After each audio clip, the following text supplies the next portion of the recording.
ஸ்ரீமதே ராமானுஜாய நமஹ. முதல் பத்தினுடைய 3வது திருவாய்மொழி, அதனுடைய 6ஆம் பாட்டு தொடங்கி இப்போ பார்க்க வேண்டும். 5வது பாட்டில் எம்பெருமான் கீதையில அருளி செய்த பிரகாரத்தை கொண்டு அவன் திருவடிகளில பக்தி பண்ண வேண்டும் அப்படின்னு ஆழ்வார் சாதித்தார். அதற்கு பிறகு சந்தேகமானது, அவதாரத்துல பகவானுடைய சௌலபியம் தெரிகிறது. ஆக அவதாரத்தை பற்ற வேண்டும் அப்படின்னும் பொழுதே முதல் அவதாரம் எம்பெருமானுக்கு என்னது? மத்தியே விரிஞ்ச கிரிஷம் பிரதமாவதாரா தத் சாமீத ஸ்தவயித்தும் தவச்சே ஸ்வரூபம் கிந்தே பரத்வ பிஷுணைரிக ரங்கதாமன் சத்வ பிரவர்த்தன கிருபா பரிபாலனாத்யைஹி அப்படின்னு ஸ்ரீரங்கராஜஸ்தவத்துல பராசர பட்டர் அருளி செய்கிறார். எம்பெருமானுடைய முதல் அவதாரம் விரிஞ்ச கிரீஷயோகோ மத்தியே என்று பிரம்மாவுக்கும் சிவனுக்கும் நடுல விஷ்ணுவாக எம்பெருமானுடைய திருவவதாரம் இருக்கு. இதை கண்டவுடன் அப்போ 3 தேவதைகள் என்ற இந்த சாமியம் தோன்றுகின்றது அப்படின்ற சங்கை வர, அப்பொழுது பரதேவதை என்ன அப்படின்றது தெரியலையே என்ற ஒரு எண்ணம் எழ அதுக்கு ஆழ்வார் பதிலுரைக்கிறார் என்று. ஆக இங்க ஒரு கிரமத்தை நன்றாக நோக்க வேண்டும். என்னன்னா, பிரம்மம்னு ஒண்ணு இருக்கு, பரதேவதை அப்படின்றது ஒண்ணு இருக்கு, அதுதான் ஜகத்தை படைக்கிறது அப்படின்றத தெரிஞ்சுட்டு அந்த பிரம்மம் யார் அப்படின்ற கேள்வி வர பல பிரமாணங்களை ஆராய்ந்து ஆலோடிய சர்வசாஸ்திரானி விசாரிச்ச புனః இதமேக்கம் சுனிஷ்பண்ணம் ஜேயோ நாராயண சதா அப்படின்னு எம்பெருமான் தான் பரதேவதை அப்படின்னு. இதுதான் அந்த கிரமம். பிரம்மம் அப்படின்றது ஒண்ணு இருக்கு, ஜகத்தை படைக்கக்கூடியது, அது ஒரு தேவதை என்றும் தெரிகிறது. அதாவது முதல்ல பிரம்மத்துக்கு உருவம் இருக்கா நாமம் இருக்கா அப்படின்னா இருக்கு அப்படின்றது தெரிந்து, அப்போ என்ன தேவதை அந்த பிரம்மம் ஆனது அப்படின்னு ஆராயும் பொழுது, சகல சாஸ்திரங்களை கொண்டு ஆராயும் பொழுது எம்பெருமான் ஸ்ரீமன் நாராயணன் அப்படின்னு இந்த கிரமத்தை தான் நாம் ஆதரிக்க வேண்டும் என்று நாம் அறிய வேண்டியது. ஆக அந்த கணக்கிலே ஆழ்வார் இங்க 6வது பாட்டை நமக்கு அருளி செய்கிறார். இந்த மாதிரி இந்த குழப்பம் இருந்தது என்றால் அதை எப்படி தீர்ப்பது என்று. 6வது பாட்டு, உணர்ந்து இழிந்தகன்று உயர்ந்து உருவியந்த இந்நிலைமை உணர்ந்து உணரிலும் இறைநிலை உணர்வறிந்து உயிர்கால் உணர்ந்துணர்ந்து உரைத்து அரிய அயன் அரண் என்னும் இவரை உணர்ந்துணர்ந்து உரைத்து இறைஞ்சுமின் மனப்பட்டது ஒன்றே. உணர்ந்து உரைத்து முதல்ல இந்த ஜீவாத்மா எப்படிப்பட்டது அப்படின்றத தெரிவித்து, இந்த ஜீவாத்மாவை அறிந்தாலும் கூட பகவான் யான் அப்படின்றத அறியறது மிகவும் சிரமம் அப்படின்னு இந்த 6ஆம் பாட்டுல ஆழ்வார் சாதிக்கிறார். ஜீவாத்மா எப்படிப்பட்டதுன்னா, உணர்ந்து இழிந்து அகன்று உருவியந்த இந்நிலைமை அப்படின்றது அப்படிப்பட்ட ஒரு நிலைமையை கொண்டதுதான் ஜீவாத்மா. அது என்னது? உணர்ந்து அப்படின்னா, இந்த ஜீவாத்மா இருக்கா இல்லையா, இது சித்தாந்தத்தினுடைய முக்கியமான கொள்கை. ஜீவாத்மாவானவன் ஞானமயன் ஞான குணக்கன் என்றும் சொல்லுவார்கள். ஞான ஸ்வரூபமாகவே ஜீவாத்மா இருக்கும்.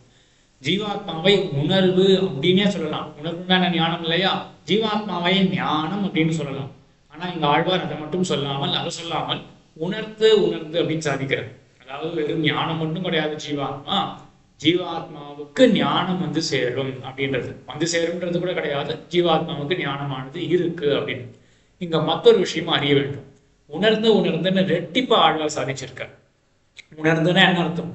ஜீவாத்மா வெறும் உணர்வு கிடையாது, ஜீவாத்மாவுக்கு ஒரு உணர்வு வரும். அதாவது ஜீவாத்மா வெறும் ஞானம் கிடையாது, ஜீவாத்மாவுக்கே ஞானம் வரும் அப்படின்றது. இந்த ரெட்டிப்புக்கு என்ன தாற்பயம்? உணர்ந்துன்னு ஒரு முறை சொன்னா போதும் இல்லையா? ரெட்டிப்பு ஏன் அப்படின்னா, இந்த ஞானமானது ஆகந்துக்கம் அன்று சுவாபாவிகம் அப்படின்னு ஆழ்வார் தெரிவிக்கிறார். அது என்னதுன்னா, கொஞ்சம் சாஸ்திர வாசனை இருந்ததுன்னா அது சுலபமாக புரிஞ்சிடும். நையாயிக்கன் அப்படின்னு ஒருத்தன் இருக்கான். அவனை சொல்றான் ஜீவாத்மா எப்படிப்பட்டது அப்படின்னா ஜட வஸ்து அப்படின்னு சொல்றான். அதாவது சுவிட்ச் போட்ட லைட் எரியுது இல்லையா, அந்த மாதிரி கண்ணை திறந்தா அப்பொழுது ஜீவாத்மாவுக்கு ஒரு அறிவானது ஏற்படுகிறது. அப்போ ஜீவாத்மா ஜடத்தை போல இருக்கும், ஜடமாக இருக்கும், அதுக்கு அறிவு அப்படின்றது வந்து சேருகிறது அப்படின்னு ஐயாயிக்க. எம்பெருமானார் சித்தாந்தத்துல ஞானம்ன்றது எப்பொழுதுமே இருக்கும். கண்ணை திறந்தோம்னா பொதுவா ஞானம் உருவாகாது, கண் வழியாக ஞானமானது பிரசரிக்கும், வெளியே செல்லும் அப்படின்றதுதான் எம்பெருமானாருடைய சித்தாந்தம். ஆக அதை காண்பிக்கிறது தான் எம்பெருமானார் சித்தாந்தம்னா வைதிக சித்தாந்தம். அதை காண்பிக்கிறது ஆழ்வார் என்ன பண்றாரு, இங்க உணர்ந்துன்னு ரெட்டிப்பா போடுறாரு. உணர்ந்துன்னு ஒரு முறை சொன்னா என்ன ஆகும்னா நையாயிக்கன்னு சொல்றது போல ஆயிடும். சுவிட்ச் போட்டா லைட்டு வரா மாதிரி கண்ணை திறந்தா உணர்வானது வருது அப்படின்னு கிடையாது. உணர்ந்து எப்பொழுதுமே உணர்வானது ஜீவாத்மாவுக்கு இருக்கு. அப்படியா? எப்பவுமே ஞானம் இருக்கா? அப்ப தூக்கம்ன்றது இருக்காதே அப்படின்னா, தூங்குற சமயத்துல ஞானமானது சங்குச்சிதமாக, அது மிகவும் சங்குச்சிதமாக இருக்கும். விழித்த நேரத்துல ஜாகிரத தசையில ஞானமானது பரவும். அங்க எப்பொழுதுமே ஞானமானது இருக்கு அப்படின்றது சாஸ்திரம். இது கொஞ்சம் சாஸ்திர வாசனை இருந்தது, இது புரிஞ்சுக்கலாம். ஆக உணர்ந்து அதுக்கப்புறம் இழிந்து அகன்று உயர்ந்து, ஜீவாத்மாவுடைய ஞானம் எப்படி இருக்கு அப்படின்னா, இழிந்து ஆழமா இருக்கு, அகன்று அகலமா இருக்கு, உயர்ந்து, அதாவது எல்லா டைமென்ஷன் 3 டைமென்ஷன்ல பரவி இருக்கு ஜீவாத்மாவுடைய ஞானம். பரவக்கூடும்.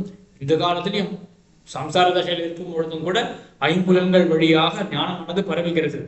முக்த தசைக்கு போய் அடுத்து என்றால் பிரபஞ்சம் முழுவதாக, உபய விபூதி முழுவதாகவும் ஞானமானது பரவும்.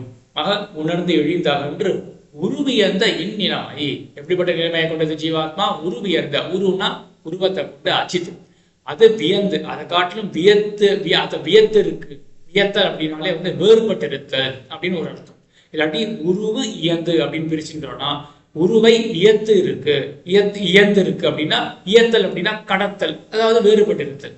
எப்படி இருந்தாலும் அச்சேதனத்தை காட்டிலும் வேறுபட்டதாக ஜீவாத்மா இருக்கு. ஆக உணர்ந்து உணரிலும் இப்படிப்பட்ட இந்த ஜீவாத்மாவை உணர்ந்து உணரிலும் சிரவணம் மனனம் இவற்றை எல்லாம் கொண்டு பலமுறை நன்றாக உணரிலும் அதை சாட்சாத்கரிக்கிலும் இறைநிலை உணர்வறிது உயிர்கள். பகவான் யாரு அப்படின்ற அந்த நிலை இருக்கு இல்லையா, அதை தெரிஞ்சுக்கிறது மிகவும் சிரமம். அப்ப என்ன பண்ணணும்? உணர்ந்து உரைத்து அரி அயன் அரண் என்னும் இவரை, இந்த மூவர் இருக்கார்கள் இல்லையா, ஹரி ஹரி ஹரதி இது ஹரிஹி, விரோதியை எல்லாம் போக்கக்கூடியவன் ஹரிஹி. அதே போல அயன் எம்பெருமானுடைய திருநாபி கமலத்துல அபிவதானேன ஒரு இடைவெளி இல்லாமல் எம்பெருமானிடத்துல நேரே ஒரு தொடர்பு கொண்ட, இடைவெளி இல்லாமல் நேரே தொடர்பு கொண்ட சதுர்முகன் அயன். அதே போல அரண் ஹரதி இது ஹரா, அதாவது சம்ஹாரம் பண்ணக்கூடிய கடவுள் சிவன். ஆக இந்த மூவரை என்னும் இவரை உணர்ந்து உரைத்து இவர்களை பற்றின சிந்தனத்தை செய்து அவர்களை பற்றின அந்த பிரமாணங்கள் அவற்றையும் ஆராய்ந்து உணர்ந்து உரைத்து அப்படின்றது இல்லையா, இவர்களை பற்றின சிந்தனம் செய்து அவர்களை பேசக்கூடிய பிரமாணங்களை உரைத்து, அதாவது வாயால் சொல்லுதல் அப்படின்னா அந்த பிரமாணங்களை ஆராய்தல். ஆக இதெல்லாம் செய்து அப்ப என்ன தெரிய வரும்?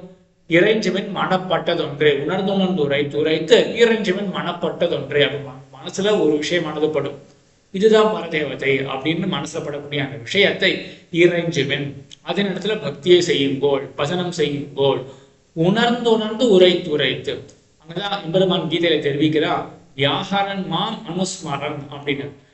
எம்பெருமானை பற்றின அந்த வாசக சப்தம் அதை சொல்ல வேண்டும், எம்பெருமானை நினைக்க வேண்டும். அப்போ தியானம்னாலே ஒரு சொல்லை சொல்லிக்கொண்டு அந்த தியானத்துக்கு விஷயத்தை நினைக்க வேண்டும், அதுதான் தியானம். அதுதான் எங்க ஆழ்வார் தெரிவிக்கிறார், உணர்ந்து இறைஞ்சுவன் மனப்பட்டதொன்றே அப்படின்னு. உரைத்து உணர்ந்து இறைஞ்சுவன் மனப்பட்டதொன்றே அப்படின்னு பகவானுடைய வாசகத்தையும் சொல்லிக்கொண்டு அவனை தியானம் பண்ணிக்கொண்டு அவனிடத்துல பக்தி செய்ய வேண்டும். யாரிடத்துல? இந்த 3 பேரையும் ஆராய்ந்தோமை என்றால் அப்பொழுது அந்த ஒரு விஷயமானது மனசுக்கு தோன்றும், அந்த விஷயத்திலே நாம் பக்தி செய்ய வேண்டும் அப்படின்னு இந்த 6ஆம் பாட்டுல ஆழ்வார் தெரிவித்தார். இதற்கு பிறகு 7ஆம் பாட்டுல இதே அர்த்தம் தான், 6ஆம் பாட்டுல சொன்ன அதே அர்த்தம் தான். ஒன்றென பலவென அறுவரும் அடிவெனும் நின்ற நண்டெழில் நாரணன் நான்முகன் அரணென்னும் இவரை ஒன்றனும் மனத்து வைத்து உள்ளினும் இருபசை அறுத்து நண்டன நலஞ்செய்வது அவனிடை அவனிடை நம்முடைய நாடே அப்படின்னு இந்த 7ஆம் பாட்டுல 6ஆம் பாட்டினுடைய அதே அர்த்தம் தான். அப்படின்னா எதுக்காக தனி அப்படின்னா, இந்த ஆழ்வார் நமக்கு ஒரு துறைய ஊட்டுகிறார், சட்டுன்னு பண்ணுங்கோ அப்படின்றதுதான் இந்த ஆழ்வார் அதிகமாக சாதிக்கிறார். இங்க நம்பிள்ளையுடைய விவகாரம் இதை பார்த்தா ஆச்சரியமா இருக்கு.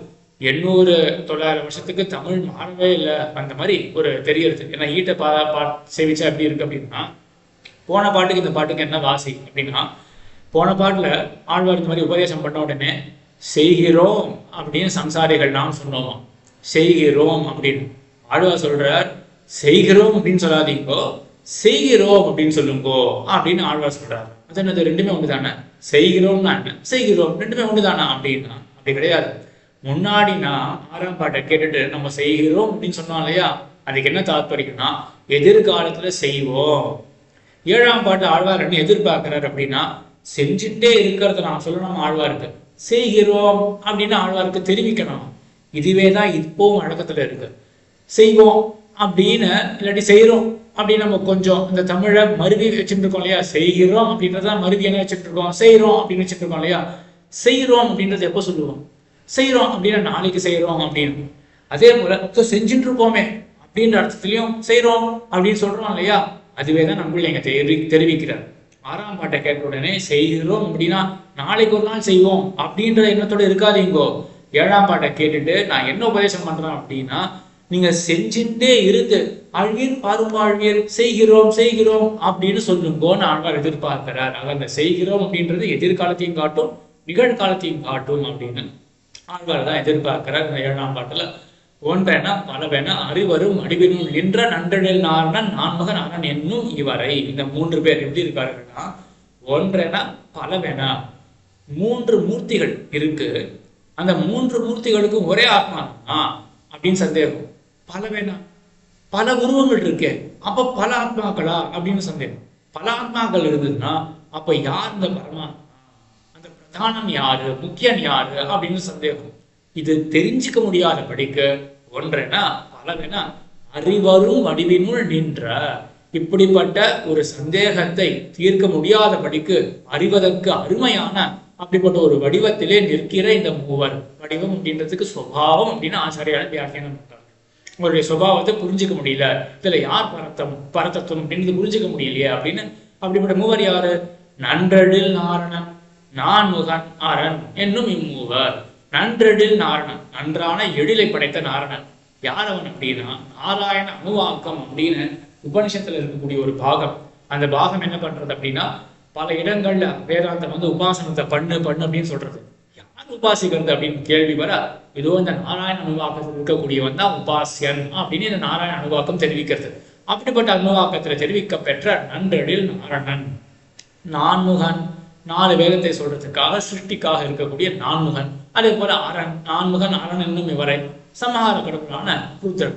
ஆக இந்த மூவரை, இந்த மாதிரி புரிஞ்சுக்க முடியாத இந்த மூவரை நன்றென நலன் செய்வது அவனிடை நம்முடைய நாடு ஒன்றனும் மனத்து வைத்து.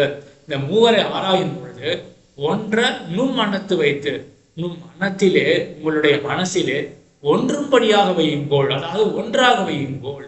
ஒன்றாக வைக்கிறது அப்படின்னா எல்லாருக்கும் எந்த பக்ஷபாதமுமே இல்லாமல், ஒவ்வொரு திறத்துல எந்த பக்ஷபாதமுமே இல்லாமல் 3 பேரையும் ஒரு சேர அவர்களை ஆராய்ந்து பாருங்கோள். எந்த பக்ஷபாதமும் இல்லாமல் மனசுல வச்சு பாருங்கோள். ஒன்ற நும் மனத்து வைத்து உள்ளுதல் தான் ஆராய்தல். நல்ல உள்ளி பாருங்கோள். உள்ளி நும் இரு பசை அறுத்து, உங்களுடைய இரு பசை, பசைனா ஒரு ஆசை, ஒரு நப்பாசை, ஒரு விருப்பம். இருபசை, இதுக்கு 2 விதமாக வியாக்கியானம் பண்றார்கள் ஆச்சாரியர்கள். இருவரிடத்திலே பசை இருபசை, இரண்டாலே ஏற்படுகிற பசை இருபசை. இருவரிடத்துல பசை அப்படின்னா பிரம்மாவிடத்திலும் ருத்ரனிடத்திலும் இருக்கக்கூடிய பசை. அது ஒரு பக்ஷபாதத்தை வைத்துக் கொள்ளாதீர்கள் அப்படின்னு ஒரு அர்த்தம். மற்றொன்று இருபசை, இரண்டாலே உண்டாகக்கூடிய பசை, ரஜசு தமசு என்கிற 2 குணத்தாலே ஏற்படக்கூடிய விருப்பம் ஆசை. அத்தையும் விடுங்கோள்.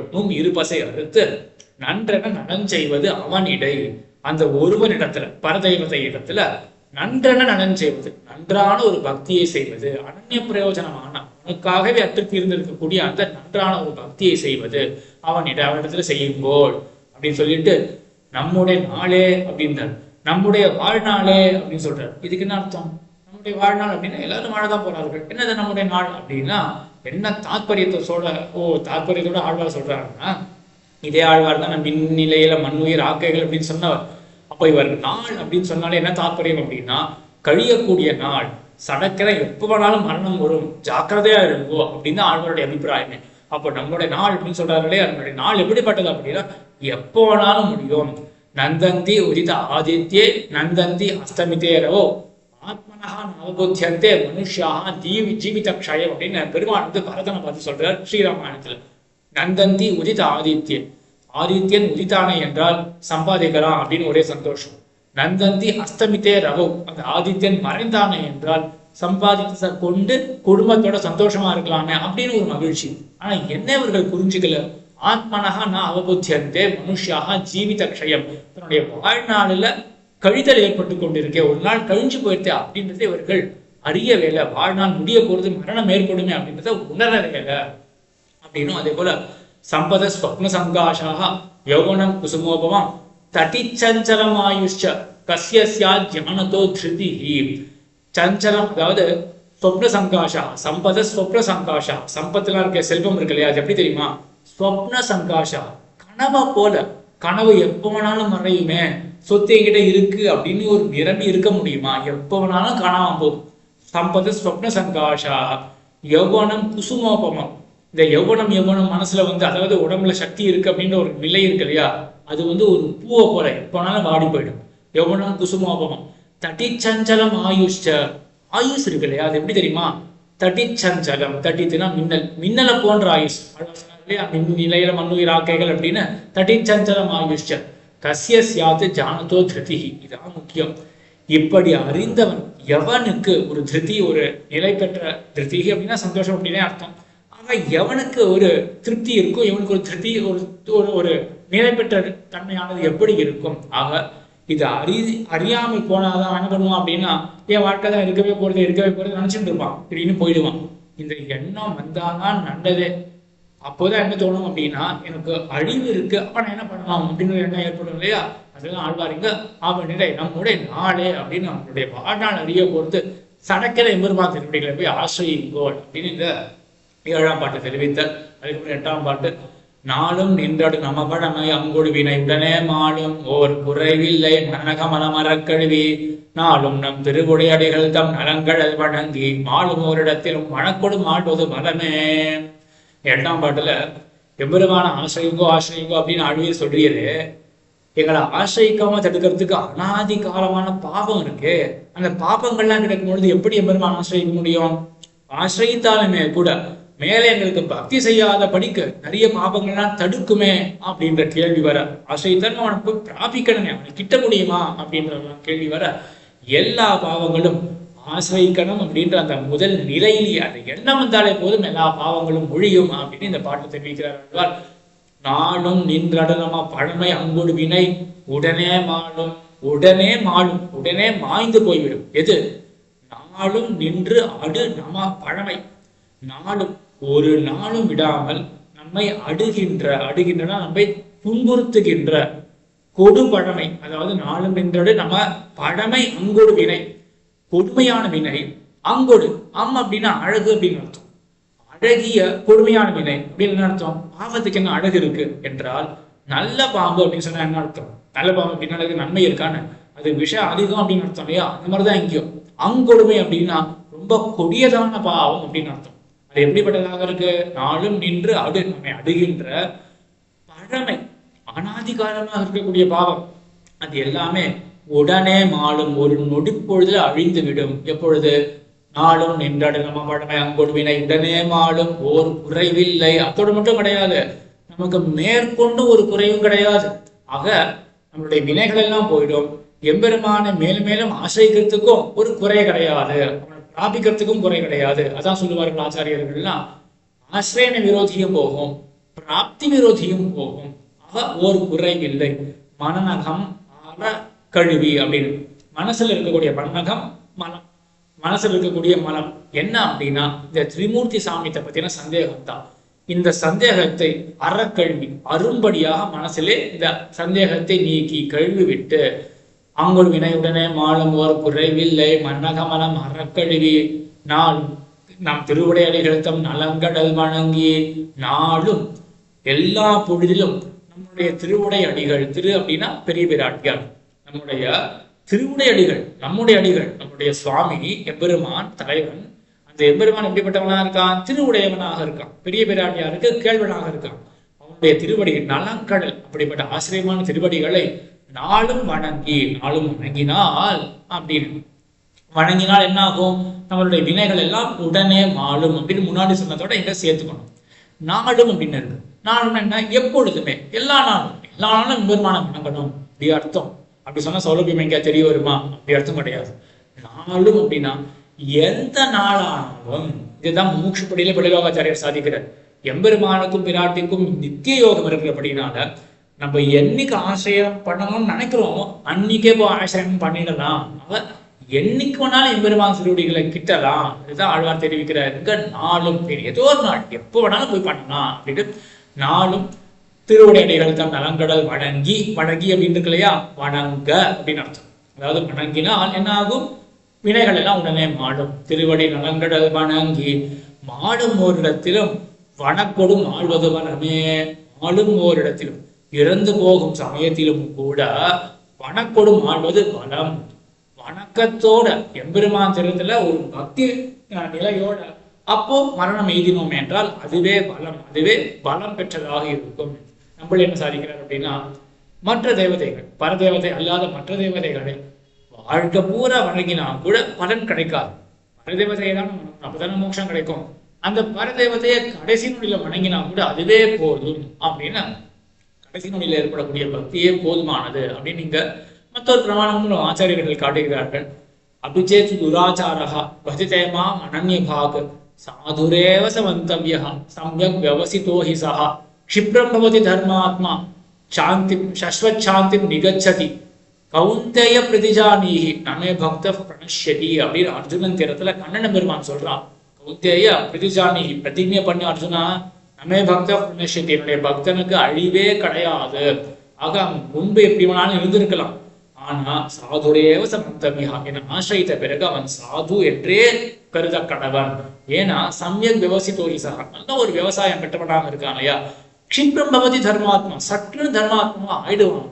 சஸ்வத் சாந்தி மிச்சதி, நன்றான எப்பொழுதுமே இருக்கக்கூடிய அந்த சாந்தியை சற்றுன்னு அடைவாங்க.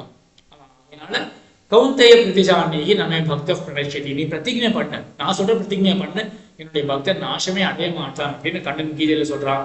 அதே போல பாரதத்துல ஒரு பருவத்துல என்ன சொல்லப்படுறது அப்படின்னா, துராச்சாரோபி சர்வாஷி பிருத்தக்னா நாஸ்திக புரா ஆதிதேவம் சமாசிரயே ஆதிதேவம் ஸ்ரத்தையா சரணம் யதி நிர்தோஷம் தம் நிர்தோஷம் விசிதம் ஜந்தும் பிரபாவாத் பரமாத்மனா அப்படின்னு மோட்ச தர்மங்கள்ல ஏதோ ஒரு பருவத்துல மகாபாரதத்துல இது சொல்லப்படுறது.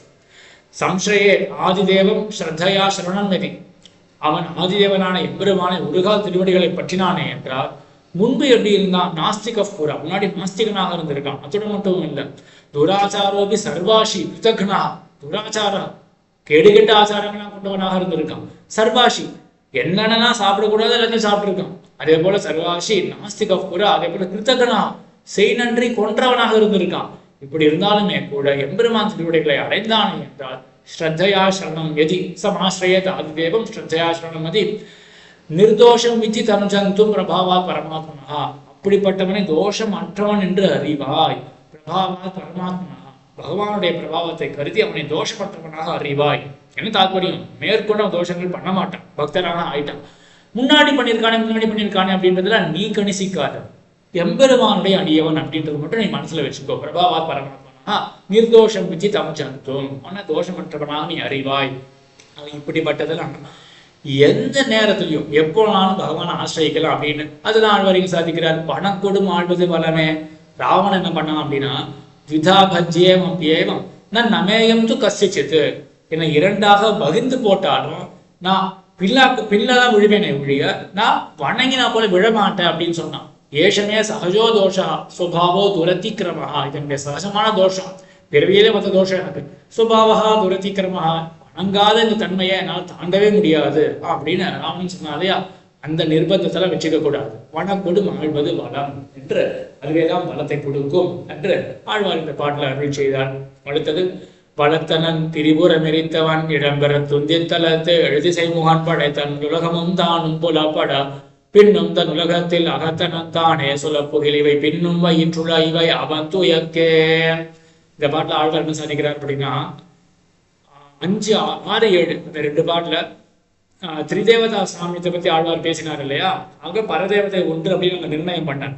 இந்த 9வது பாட்டுல ஆழ்வார் என்ன சாதிக்கிறார் அப்படின்னா, அந்த 2 தேவதைகளும் இந்த பரதேவதையை பற்றி தான் இருக்கும். பிரம்மாவும் ருத்ரனும் ஸ்ரீமன் நாராயணன் ஆகிற அந்த பரதேவதையை பற்றி தான் இருப்பார்கள் அப்படின்னு இந்த பாட்டு சாதிக்கிறார். பரதன் திரிபுர மெரித்தவன், திரிபுர தகனம் பண்ணின ருத்ரன், அவன் என்ன பண்றாரு அப்படின்னா, பரதனன் எம்பெருமானுடைய வலது பார்ஸ்வம் அதை தனக்கு கூறாக இருப்பிடமாக ருத்ரன் கொண்டிருக்க. பலத்தனன் திரிபுர மெரித்தவன் இடம்பெறுவதற்காக இடம்பெற துந்தி தலத்து. துந்தி அப்படின்னா உந்தி, திருநாபிகமலம் தலத்து, இந்த பூதலம் அப்படின்றது போல அதுவே ஒரு தலமாக இடமாக அமைந்திருக்கு. அதுல இடம்பெற நல்ல விசாலமாக இருக்கக்கூடிய அதுல இவர்களுக்கெல்லாம் இடம் கிடைக்கிறது. இடம்பெற யாருக்கு இடம் கிடைக்கிறது? இடம்பெற துந்தி தலத்து எடு திசைமுகன் உலகமும் தான். திசைமுகன் அவன் எழுச்சியை கொண்டவன். எழு திசைமுகன் என்ன எழுச்சி, என்ன சமிருத்தி அப்படின்னா சதுர்லோக புவனத்தையும் ஆடலாம் இல்லையா, அதான் இருக்கக்கூடிய எழுச்சி சமிருத்தி. அப்படிப்பட்ட எழுச்சியை கொண்ட திசைமுகன் அவன் என்ன, தன்னுடைய நல் உலகம் என்ன, அந்த உலகம் எல்லாவற்றோடும் எம்பெருமானுடைய திருநாபிகமலத்தை வாசஸ்தானமாக பற்றி இருக்கான்.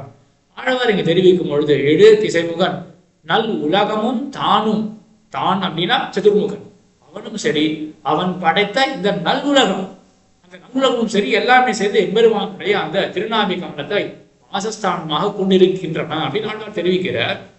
அதனால் நல்லுலகம் என்ன நன்மை உலகத்துக்கு அப்படின்னா, எம்பெருமான் சிருஷ்டி பண்றான் இல்லையா, எதற்காக பண்றான், அதாவது பிரம்மா மூலமா சிருஷ்டி பண்றான் இல்லையா, எதுக்காக பக்தர்களோட வந்து சேர வேண்டும், அந்த சேர்த்தியை அமைத்து கொடுக்கறதே இந்த உலகம் தானே. அந்த நன்மை இந்த உலகத்துக்கு இருக்கு, நல் உலகம் அப்படின்னு ஆழ்வார் தெரிவிக்கிறார். எழு திசைமுகன் படைத்த நல்லுலகமும் தானும் புலப்பட பின்னும் இந்த உலகத்துல அகத்தனம் தானே. புலப்பட கண்களுக்கு இந்த புலன்களுக்கு விஷயம் ஆகுவதற்காக பகவான் அவதரிக்கிறான். இந்த புலப்பட அப்படின்றது 2வது அடியினுடைய கடைசியில இருந்தா கூட அது தனி.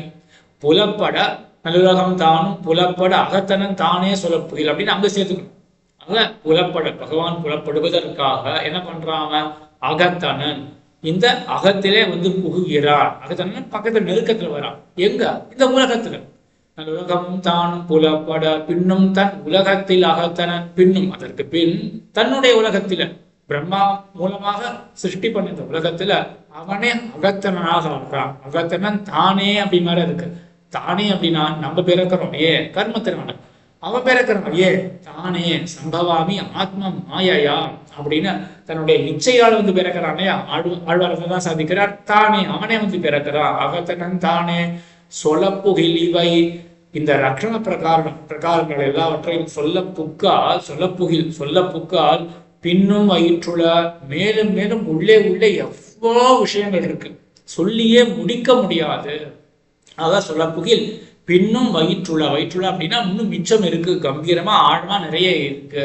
பின்னும் வயிற்றுல இவை அவன் துயக்கே, இதெல்லாம் அவனுடைய துயக்கு அப்படின்றார், அவனுடைய மயக்கக்கூடிய செயல் அப்படின்றார். என்ன அப்படின்னா ஆழ்வார் பார்த்து கேட்டாருன்னா, சரி எம்பெருமான் இப்படி லட்சணம் பண்றானே, ஆனா எங்களுக்கெல்லாம் இது தேவரீர் சொல்லும் பொழுது புரியற மாதிரி இருக்கு, அண்ணாண்ட போயிட்டா எல்லாரும் மறந்து போயிடுறதே உண்மை புரியலையே அப்படின்னு கேட்க ஆழ்வாரத்துக்கு சாதிக்கிறார்.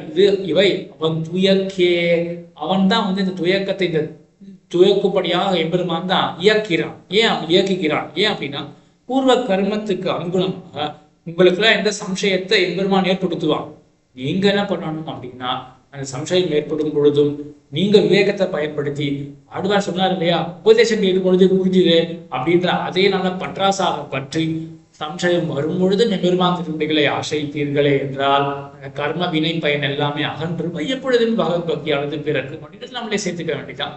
ஆக இங்க ஆழ்வார் வந்து என்ன சாதிக்கிறார் அப்படின்னா, எம்பெருமான் தன்னுடைய திருமேனியில கூறாக 2 பேருக்கு கொடுத்து வச்சிருக்கான் அப்படின்றத இந்த பாட்டை சாதித்தார். வளத்தனன் திரிபுரம் எரித்தவன் இடம்பெற துன்பித்தளத்து எழுதிசைமுகன் நல்லுலகம் தானும் புலப்பட பின்னும் இவ்வுலகத்தில் அகத்தன தானே சொல்லப்புகில் இவை பின்னும் வயிற்றுல இவை அவன் துயக்கே அப்படின்னார். அடுத்தது துயக்கர் மதியில் நான் ஞானத்துள் அமரரை துயக்கும் மயக்குடை மாயர்கள் வானிலும் பெரியளவல்கன் புயற்கரு நிறத்தனன் பெருநிலம் கடந்த நல்லடி போவது அயற்பிலன் அலற்றுவன் தழுவன் வணங்குவன் அமர்ந்தே அப்படின்னு இந்த 10ஆம் பாட்டுல ஆழ்வார் எவ்வளவோ உபதேசம் பண்ணி பார்த்தார். சரி சம்சாரிகளுக்கெல்லாம் மருள் தீர்ற மாதிரி தெரியல, சுவானுபவத்தை மறுபடியும் இறங்கிட்டார். ஆழ்வார் என்ன பண்றார் அப்படின்னா பாதிக்கிறார். திருமுருகனுடைய அந்த திருவடிகளை நான் எப்பொழுது கிட்ட போகிறேனோ அப்படின்னு இந்த 10 பாட்டுல பாதிக்கிறார். என்ன பாதிக்கிறார்? அகத்தனன் தானே சொல்ல புகழிவை பின்னும் வயிற்றுளைவை அவன் துயக்கி அப்படின்னு முடிச்சுதா. துயக்கரு மதியில் நன்ஞானத்துள், துயக்கரு மதியில் நன்ஞானத்துள், துயக்கில்லாத மதி அப்படின்னா இங்க அந்தகரணம் மனசு. துயக்கரு மதி, மதியினால நன்ஞானம் நன்றான ஞானம் பெற்றவர்கள், நன்ஞானத்துள் அமர். உள் அப்படின்னா ஓங்கின, உள் அப்படின்றதுக்கு 3 அர்த்தம் ஆச்சாரியர்கள் சாதிக்கிறார்கள். உள் அப்படின்னா மனசுன்னு அர்த்தம், இடம் அந்த இடத்துல அப்படின்னு அர்த்தம், உள் அப்படின்னா ஓங்கின அப்படின்னு மேல் அப்படின்னு அர்த்தம். ஆக மேலான அமரர்கள், உள் அமரர்கள் மேலான அமரர்கள், நல்ல ஞானத்தால மேன்மை பெற்ற அமரர்கள் யாரு? தேவர்கள். துயக்கர் மதியில் நான் ஞானத்துள் அமரரை துயக்கும் மயக்குடை மாயகள். அப்படிப்பட்ட அமரர்களை கூட மயக்க வைக்கக்கூடிய மாயைகள், ஆச்சரியமான சேட்டிதங்களை உடையவன் பகவான் அப்படின்னு. துயக்கர் மதியில் நன் ஞானத்துள் அமரரை துயக்கும் மயக்குடை மாயைகள் வானிலும் பெரியனவல்லன். வானம் எப்படி அகன்று இருக்கு, அந்த அகன்ற வானத்தை காட்டிலும் பெரியதான ஒரு மாயையை செய்ய வல்லன் பகவான் என்று. அமரர்களை கூட மயக்கக்கூடிய மாயைகள், அப்படிப்பட்ட மாயைகள் வானிலும் பெரியனவல்லன் என்று. வானத்தை காட்டிலும் மேலோங்கி இருக்கக்கூடிய மாயைகளை செய்யக்கூடியவன் வானிலும் பெரியனவல்லன். எப்படிப்பட்டவன்? புயர் கருநிறத்தன, கருத்த மேகத்தை போன்ற நிறத்தை உடையவன். புயற்கர நிறத்தனன் அவனுடைய அந்த பகவானுடைய பெருநிலம் கடந்த நல் அடிப்போது. பெருநிலம் அகன்ற இந்த பூமி அத்தை கடந்த அத்தை அடர்ந்த நல் அடிப்போது. போதுனா புஷ்பம், தாமரை அப்படின்ற புஷ்பம். அடிப்போது திருவடி தாமரை. அந்த திருவடி தாமரை தழுவுவன் வணங்குவன் அமர்ந்தே அலற்றுவன். அதாவது நல்லடிப்போது அயற்பிலன் அலற்றுவன் தழுவுவன் வணங்குவன் அமர்ந்தே. அமர்ந்தே அப்படின்னா அனன்ய பிரயோஜனமாக, மற்றொன்றை கணிசிக்காமல், மற்றொன்றிலே ஆசை இல்லாமல் எம்பெருமானுடைய திருவடியையே நான் என்ன பண்ண வேண்டும்? அயற்பிலன், மறப்பே இல்லாதபடிக்கு நான் இருக்க வேண்டும். முதல்ல அயர்வு அப்படின்னா மறப்பு. இப்ப மறப்பே இல்லாதபடிக்கு நான் இருக்க வேண்டும். அயற்பிலன் அலற்றுவான், அந்த திருவடிகளை அலற்றுதல் அப்படின்னாலே ஸ்தோத்திரம் பண்ணுதல். இப்ப வாச்சிக கைங்கரியம் பண்ணணும், எம்பெருமான் திருவடிகளை கிட்டி வாச்சிக கைங்கரியம் பண்ணணும், அலற்றுவான். அதுக்கப்புறம் தழுவன் வணங்குவன், எம்பெருமான ஆற தழுவ வேண்டும், தலையாலே வணங்க வேண்டும். ஆக இப்படி எல்லா கரணங்களாலும் எம்பெருமான் திருவடிகளை நான் கைங்கரியம் பண்ண வேண்டும், திருவடிகளிலே தொண்டு செய்ய வேண்டும் அப்படின்னு ஆழ்வார் ஆசைப்படுறார். அலற்றுவன் தழுவன் அப்படின்னாலே நான் செய்ய வேண்டும் அப்படின்ற ஆசை அப்படின்னு நஞ்சியருடைய வியாக்கியானம். பிள்ளானுடைய வியாக்கியானம் என்ன அப்படின்னா, அலற்றுவன் தழுவன் அப்படின்னாலே எல்லாமே இறந்த காலம். நான் செய்தேன் எம்பெருமானை ஸ்தோத்திரம் செய்தேன், எம்பெருமானை தழுவினேன் அப்படின்னு இறந்த காலத்துல பிள்ளானுடைய வியாக்கியானம். நஞ்சியர் வியாக்கியானம் எப்படி அப்படின்னா, நான் செய்ய வேண்டும் அப்படின்னு நஞ்சியருடைய வியாக்கியானம். அலற்றுவன் அப்படின்றது தான் நான் ஸ்தோத்திரம் பண்ண வேண்டும் அப்படின்ற பாரிப்பு. இந்த பாரிப்புக்கும் அந்திரமணனாராய் அப்படின்ற அடுத்த பதிகத்துக்கும் ஒரு தொடர்பு இருக்கு அப்படின்றத ஞாபகத்திலே கொள்ள வேண்டும். அவன் அலற்றுவன் தழுவன் வணங்குவன் அமர்ந்தே அனன்ய பிரயோஜனமாக அமர்ந்து நல்லா பொருந்தி அனன்ய பிரயோஜனமாக பொருந்தி எம்பெருமானை இப்படி நான் ஸ்தோத்திரம் பண்ண வேண்டும் அப்படின்னு நஞ்சியருடைய வியாக்கியானம். இது 10ஆம் பாட்டு. கடைசி பாட்டு. அமரர்கள் துழிதழ அலைகடல் கடைந்தவன் தன்னை அமர்குடல் வளம் குருகூற்றட கோபன் குற்றேவல்கள் அமர் சுவை 1000 அவற்றினுள் இவை 10 அமர் சுவை 1000 அவற்றினுள் இவை 10 வல்லார் அமரரோடு உயரில் சென்று அருவர்த்த பிறவி அஞ்சிறையே அப்படின்னு பலத்தை ஆழ்வார் இங்க அருளி செய்கிறார் 11ஆம் பாட்டுல. என்ன பலம் அப்படின்னா, பிறவி அஞ்சிறை அருவர். சம்சாரம் ஆகிற இந்த சிறை இருக்கு இல்லையா, இந்த சிறையை அவர்கள்னா அறுப்பர்கள் என்று அதுதான் பலனாக சாதிக்கிறார். அமரர்கள் தொழுதழ, தேவர்கள் எல்லாம் எம்பெருமானுடைய அழகை கண்டு தொழுதார்களாம். என்ன தேவர்கள்? உப்புச்சாறு வேணும், அமுதம் வேணும் அப்படின்னு எம்பெருமானை பிரார்த்தித்தவர்கள். எம்பெருமான் சமுதிர மசனம் பண்ணும் பொழுது அந்த அழகை கண்டவர்கள். அழகுக்கு தோற்று ஆழ்வார் இப்படி குணத்துக்கு தோற்று உயர்னாலும் அவனுடைய திருவடிகளை தொழுதழு அப்படின்னு சொன்னாரோ, அந்த மாதிரி அழகுக்கு தோற்று இந்த தேவர்கள்லாம் அமரர்கள் தொழுதழ என்று தொழுதெழுந்தார்களாம். அமரர்கள் தொழுதெழும்படியா அலைக்கடல் கடைந்தவன் தன்னை, அலைகிற கடலை கடைந்தான் எம்பெருமான். அலைக்கடல் கடைந்தவன் தன்னை அமர் பொழில் வளம் குருகோற்றட கோபன் குற்றேவல்கள். அமர்கின்ற நல்லா பொருந்தி இருக்கக்கூடிய வளம் பொழில் வளமிக்க பொழிலை உடைய குருகோற்றட கோபன் திருநகரிக்கு நிர்வாககரன் ஆழ்வார். குருகோற்றட கோபன் குற்றேவல்கள். குற்றேவல் அப்படின்னா அத்தாணி சேவகம், அந்தரங்க கைங்கரியம். என்ன அந்தரங்க கைங்கரியம்? இந்த 10 பாட்டை பாடின வாச்சிக கைங்கரியம் தான். அப்படிப்பட்ட குற்றேவல்கள் அந்த 10 பாட்டு இருக்கே, இது கைங்கரியமாகவே அமைந்த இந்த 10 பாட்டுக்கள் குற்றேவல்கள். அமர் சுவை 1000, சுவை அமர்ந்த 1000. அமர் சுவை 1000, சுவை அமர்ந்த 1000. என்ன சுவை அப்படின்னா ரசம், பொருளுடைய ரசம், சொல்லினுடைய ரசம். எல்லாமே சொற்களும் அழகாக இருக்கு, பொருளும் அழகாக இருக்கு. அப்படிப்பட்ட சுவை மிக்க 1000. அவற்றினுள் இவை 10. ஆயிரமே சுவை மிக்கது, அதுக்குள்ள இது மிகவும் சுவை மிக்கதாக இருக்கக்கூடிய இந்த 10 இவை 10 அவற்றுள்ளவை 10 வல்லார் அமரரோடு உயர்வில் சென்று. அமரரோடு, அமரர்களை நித்தியசூரிகள், நித்தியசூரிகளோட உயர்வில் சென்று அவர்களை ஒத்த உயர்வை பெற்றவர்களாக ஆகி. ஆக என்ன கிரமம்? பொதுவா வேதாந்தத்தை பொறுத்த வரைக்கும் என்ன கிரமம்? சம்சாரத்துல கஷ்டப்பட்டு இருக்கான் ஜீவாத்மா, சம்சார சம்பந்தம் அற வேண்டும், பிரகிருதி சம்பந்தம் போக வேண்டும், அதுக்கப்புறம் ஸ்ரீவைகுண்டத்துக்கு போய் பகவத் அனுபவம். இது வேதாந்த கிரமம். ஆழ்வார் சொல்ற கிரமம் அமரரோடு உயர்வில் சென்று. சென்று அமரர்களோடு நித்தியசூரியர்களோடு ஒரு கோவையாக ஆயிடுவார்கள். சென்று அந்த வரிசையிலே சென்று அதுக்கப்புறம் அருவர்த்தம் பிறவி அஞ்சிறையே அவர்களுடைய பிரகிருதி சம்பந்தம் அதுக்கப்புறம் போகும். ஒத்துக்க முடியுமா? ஸ்ரீவைகுண்டத்துக்கு போயிடுவார்களா, அதுக்கப்புறம் இவர்களுடைய பிரகிருதி சம்பந்தம் போகும். என்ன தாற்பயம் அப்படின்னா, இந்த பக்தனுக்கு கொடுக்க வேண்டும் எம்பெருமான் எப்போயோ முடிவு பண்ணிடுவான். பண்ணின பிறகு அப்ப என்ன கிட்டத்தட்ட அங்க சென்றதாதான் ஆயிடுச்சு. அதுக்கப்புறம் பிரகிருதி சம்பந்தமானது அறப்போகிறது, அருகிறது அப்படின்னு அந்த கிரமத்தை ஆழ்வார் தெரிவிக்கிறார். ஆச்சாரியாலும் அந்த உதாரணம் தெரிவிப்பார்கள். ஒரு ராஜபுத்திரன் இருக்கான், அவன் ஏதோ சின்ன தப்பு பண்ணிட்டான், சிறைச்சாலையில இருக்கான். ராஜாவுக்கு ஏதோ ஒரு சிரமம் வந்துட்டு உடல்ல. நாளைக்கு இந்த குமாரனை தான் அவன் ராஜாவாக ஆக்கணும். அவன் என்ன பண்ணுவார்கள் அப்படின்னா, முதல்ல அவனுக்கு முடி சூடிடுவார்கள். முடி சூடி விட்டுட்டு அதுக்கப்புறம் அவனுடைய அந்த குற்றத்துக்காக ஏற்படக்கூடிய சிறைச்சாலை இருக்கு இல்லையா, அதை அறுத்து விடுவார்கள். அது போலதான் இருக்கு ராஜபுத்திரன் இந்த ஜீவாத்மா. எம்பெருமான் திருவடிகளை அடியேன் அப்படின்னு அடைந்தவன். அவனுக்கு முடி சூடி விட்டார்கள். அதுக்கப்புறம் சம்சார சம்பந்தத்தை அருவர்த்தம் பிறவி அஞ்சிறையே அப்படின்னு, இது ஒரு அர்த்தம். மற்றொரு அர்த்தம் என்ன அப்படின்னா, இங்க அமரர் அப்படின்றது ஆதிவாகிகர்கள் அப்படின்னு வச்சுக்கோமே. ஆதிவாகிகர்கள் அப்படின்னு வச்சுக்கோமே என்றால் அமரரோடு உயர்வில் சென்று, அமரரோடு உயர்வில் அந்த விவசாயிக்கு அப்பால அது வரைக்கும் போயிட்டு அருவர்த்தம் பிறவி அச்சிறையே அறுப்பார்கள், அந்த சிறையை அறுப்பார்கள். எது? சூக்ஷ்ம சரீரம் அங்க போய் ஒற்ற போகிற வரைக்கும் அங்க மங்க விட்டு அப்படின்னா சூக்ஷ்ம சரீரம் அங்க போயிட்டு இருக்கோம் இல்லையா, அதை இவர்கள் அறுப்பார்கள் அப்படின்ற அர்த்தத்தை இங்க ஆழ்வார் தெரிவிக்கிறதாக நம்பளை சாதிக்கிறார். முக்கியமா இந்த நம்பளை சாதிக்கக்கூடிய அர்த்தம் என்ன அப்படின்னா, ஆழ்வார் என்ன பலன் சாதிக்கிறார்?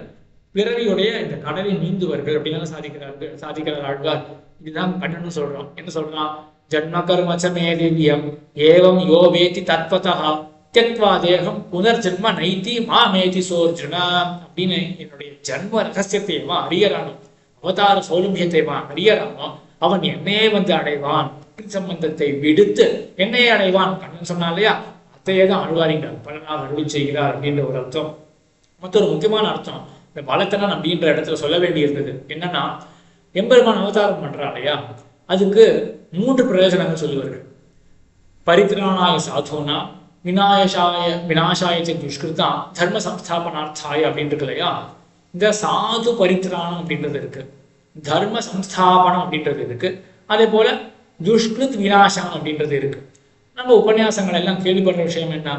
எம்பெருமான் துஷ்கிருத் விநாசம், விரோதிகளை நிரசிக்க வேண்டும் அப்படின்னா அவன் லோகத்துக்கு வரணும்ன்றது அவசியமே கிடையாது. அவன் சங்கல்பத்தினாலே எல்லாத்தையும் பண்ணிடுவான்.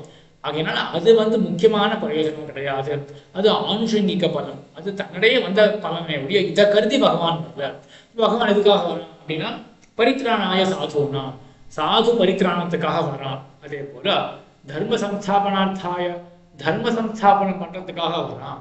சரி, சாது பரித்ராணம்னா என்ன, தர்ம சம்ஸ்தாபனம்னா என்ன அப்படின்னா, சாது பரித்ராணம்னா காணவாரா என்றென்று கண்ணுமா யுத்துவர்ந்து அடியே நானின் அந்நாட்டலமந்தால் இறங்கி ஒரு நாள் நீ அந்தோ அப்படின்னு எந்த ஒரு பக்தன் எம்பெருமான சேவிக்கணும் அப்படின்ற பாதிப்போட இருக்கானா, அவனுக்கு தன்னுடைய திருமேனியை காட்டுறான் இல்லையா, திருமேனியை காட்டி மேலும் மேலும் புத்தியை வளர்த்து பிராபியத்தை புத்தியை வளர்த்து இப்பொழுதே அவனுடைய திருவடிக்கே நான் போய் சேர வேண்டும் அப்படின்ற அந்த பிராபியத்துறைய வளர்க்கிறான் இல்லையா, அதுதான் சாது பரித்ராணம். அவங்க சாதுனா இப்படிப்பட்ட பக்தர்கள் தான். அவர்களை ரட்சிக்கிறது அப்படின்னா என்ன, அவர்களுக்கு அப்பொழுது ஒரு அனுபவத்தை கொடுத்து தன்னுடைய திருவடிகள் வரும் அளவுக்கு இருக்கக்கூடிய அந்த துறையை ஏற்படுத்துவது, அதுதான் சாது பரித்ராணம். சரி, தர்ம சம்ஸ்தாபனம் அப்படின்னா என்ன தர்மம்னா, எம்பெருமான் தீரத்துல ருச்சியை விளைவிக்கிறான் இல்லையா. இப்ப நம்போல்வார், நம்மளாம் ஆழ்வாரோ இல்லாட்டி ஆச்சாரியர்களோ கிடையாது இல்லையா. அப்ப ஆழ்வார்கள் ஆச்சாரியர்கள் போன்ற பக்தர்களை ரட்சிப்பது அது சாது பரித்ராணம். நம்போல்வாருக்கு ருச்சியை ஏற்படுத்துவது, எம்பெருமானத்தினுடைய ஆசிரியக்கணமே அப்படின்ற ருச்சியை ஏற்படுத்துறது இல்லையா, அதுதான் தர்ம சம்ஸ்தாபனம். தர்மம்னா பின்ன வேற என்ன, எம்பெருமான் திருவடியை கிட்டுறது தான் தர்மமே. அவங்க திருவடிகளை ருச்சி விளையறது தான் தர்மமே. அதை ஸ்தாபனம் பண்ண வரான் இல்லையா, அதுதான் தர்ம சம்ஸ்தாபனம். இது விபவாவதாரத்துல சொல்லப்பட்ட விஷயம். இதையே தான் அப்படியே அர்ச்சைதல். ஆக விபவத்தினுடைய ஒரு தேங்கின மடுதான அர்ச்சை. அந்த அர்ச்சையும் எப்படிப்பட்டது அப்படின்னா ருச்சி விளைந்தாருக்கு பிராபியமா இருக்கும். பிள்ளைலோகாச்சாரியர் ஸ்ரீவர்த்தன பூஷணத்தில் அருள் செய்யக்கூடிய விஷயம் இது. ருச்சி விளைந்தாருக்கு அவர்களுக்கு கைங்கரியம் பண்ணணுமே அப்படின்னா எங்க பண்ணுவார்கள்? அர்ச்சாவதாரத்துல பிராபியமாக இருக்கும் அர்ச்சாவதாரம். நம்போல்வாருக்கு ருச்சி ஜனகமாக இருக்கும் அர்ச்சாவதாரம். ஒரு காலம் எம்பெருமான போய் ஏதோ ஒரு சந்தர்ப்பத்தில் சேவிக்கிறோம். சேவித்த பிறகு இப்பேற்பட்டவனா அடியேனும் அடிமை செய்ய வேண்டுமே அப்படின்னு நமக்கு ஒரு ருச்சி வருது இல்லையா, அதை ஏற்படுத்துறது அதே அர்ச்சாவதாரம் தான். விபவாவதாரம் சாது பரித்ராணம் தர்ம சம்ஸ்தாபனம் என்ன பண்றதோ பண்ணித்தோ அதேதான் அர்ச்சாவதாரமும் பண்றது. சாது பரித்ராணமும் தர்ம சம்ஸ்தாபனமும் பண்றது அப்படின்ற ஒரு அர்த்தத்தை நம்மளே அங்க ஆச்சரியமா 60 வரைக்காரர் தான் சாதிச்சிருக்கார்கள். ஆக இந்த பதிகத்துல நாம் அறிந்து கொண்டது என்ன அப்படின்னா அவதாரத்தினுடைய சௌலபியம். ஆழ்வார் எப்படி ஆரம்பிச்சார்? 2ஆம் பதிகத்துல எம்பெருமானை பஜியுங்கோள் பக்தி பண்ணுங்கோள் அப்படின்னு சொல்ல ஆழ்வார் இடத்துல நாம் கேட்டோம்.